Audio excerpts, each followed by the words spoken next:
Let's consider these points that have been raised in our debate so far. Hamish Brown is with me at Sky Centre. Let's turn to you again with your experience of over 30 years solving crimes, Hamish.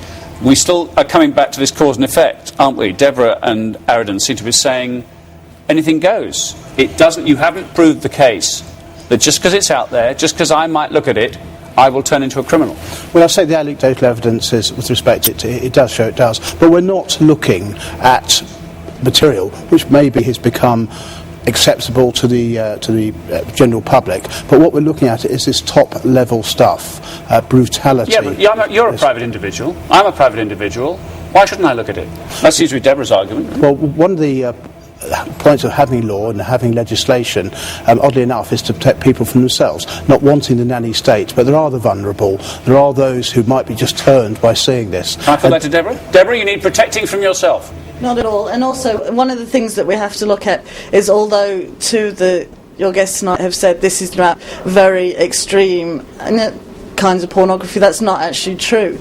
I represent the people in the BDSM community. If you look at what's actually in the consultation today, they're saying that anything that people might perceive to be likely to cause damage or that might be perceived to be dangerous, there are lots of activities that are consenting, that are safe activities that could possibly be perceived by some people who are not in the know to be dangerous or life-threatening, so it could be covered by this.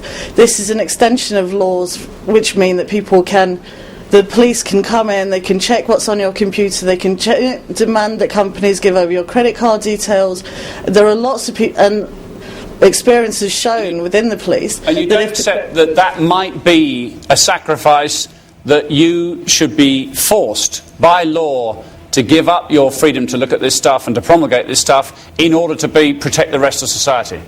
Well, only to the same extent that somebody should be, we should ban driving, we should ban drinking. There are many things that irresponsible people use or enjoy that help them or stop them from being criminals. Alcohol doesn't make you a criminal or a rapist. Driving a car doesn't make you a killer. Looking at pornography doesn't make you somebody who's going to go out and murder somebody.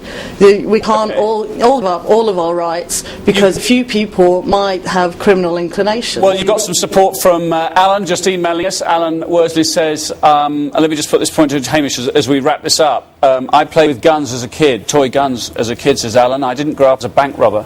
There's a difference between toys and perversity and things which lead to murder, things lead to serious assaults, and taking advantage of the vulnerable and maybe mentally ill. This is sound legislation, a step in the right direction. Hamish Brown, we thank you. Aridin Carroll, Deborah Hyde and John Bayer, thank you for your contribution too.